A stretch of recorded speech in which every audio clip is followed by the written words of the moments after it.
Kakati-Shah, who was our person behind the passion, about a year ago? Something like that. It's great to be back. Well, thank you for joining me. I know there's like a ton of things to celebrate. You've been very busy.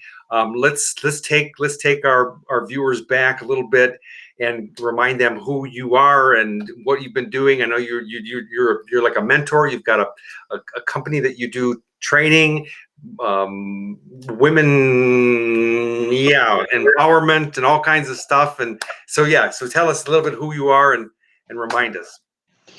My name is Rita. I'm currently in London. I'm from London, so I'm back home after almost 2 years.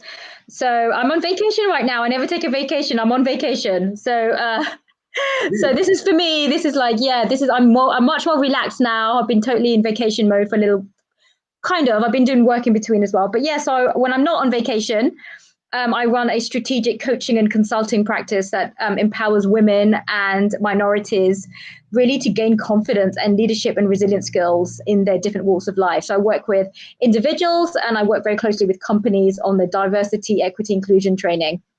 And this is your company? Yes, Uma. I call Uma the goddess of go-getting because Uma is named after the Hindu goddess who is a goddess of go-getting because she's a mother, a daughter, a sibling, a wife. So she really does it all. There you go. That's you, the epitome of a powerful woman. Yes. Yes. And so you grew up in London and you're living in New York. You're on vacation in London watching the cricket game that you're not watching because you're here with me. Yes, and I'm going back in a bit. So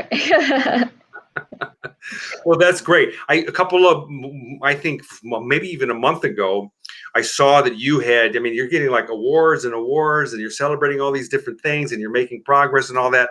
I just wanted to say congratulations for all that. If you could give us a little bit of a rundown on some of the projects you're working on right now, I just want to celebrate all the achievements you've done. So just kind of give us a little bit of a, paint us a picture. What's happening in your life? Oh, thank you. Yeah, no, it's been actually really busy. I think since we last spoke about a year or so ago, Dominic, it's been really busy.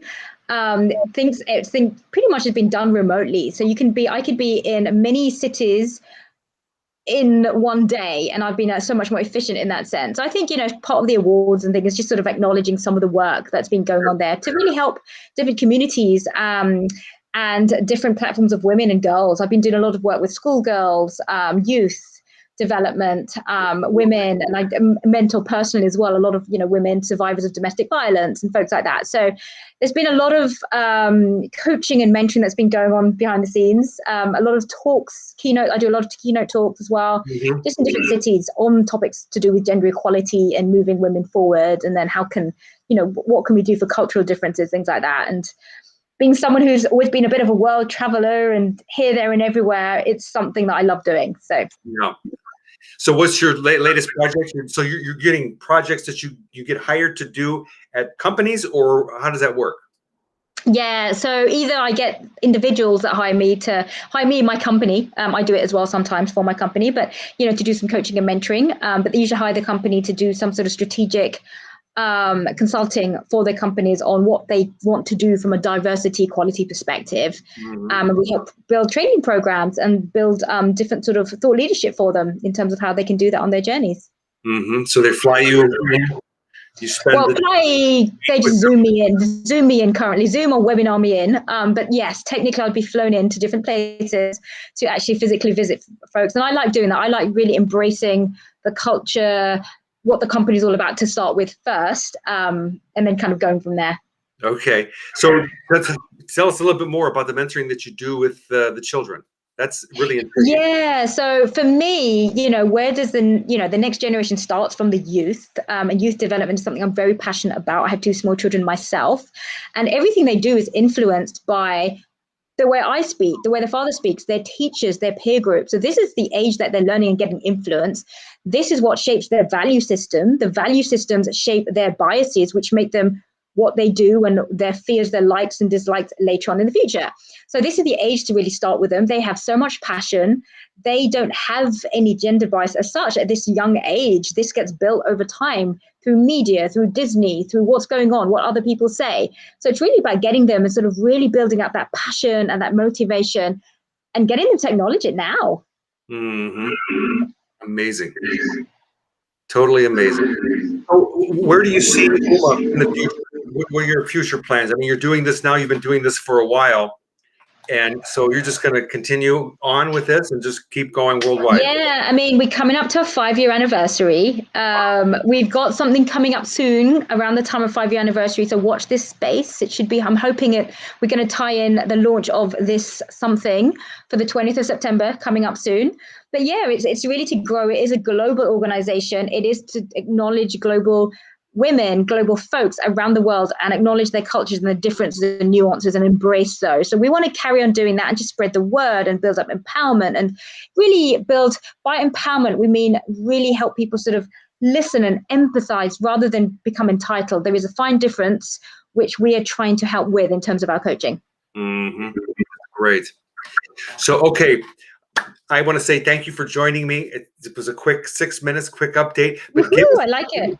Give our listeners something to walk away with, something to remember, something in today's things that are going on all over the world. I mean, we could probably talk about COVID, what have you. But what message would you like to leave with our listeners? You know what I love? I'm just literally coming from a cricket match. There's a test match going on at Lord's right now. And one thing I love about sports is how people come together for sports. You know, we just had the Olympic Games, we just had tennis. People come together to support their teams. They sort of let bygones be bygones. They almost overlook what other pet peeves they have, and they come together in the name of team spirit, in the name of their teams. And I think that's what it's about. We have a lot of lessons we can learn from that. So I think everyone just go out there, put on the TV, find a sports channel, find a team that you support in something that you vaguely like watching, and go watch it. That's great. There we go. True. That's so true. We are on one team. You know that, right? We're all like, that's why they call us universe. Universe, one song, one team. Boom. Boom. There we go. Hey, Rita, thank you for joining me today. I really appreciate it. Thank you all for watching and listening. Hope that you enjoy. If anybody has any comments or questions, they can text you. Absolutely. I mean, I'm on LinkedIn as well. Just look me up, Rita Kakati-Shah. Uma, info at beboldbeuma.com. And we're also, all our handles are at beboldbeuma. Be bold. I love that. Okay. Bye for now. Enjoy the cricket game. Thanks so much. Bye, Dominic. Bye, everyone.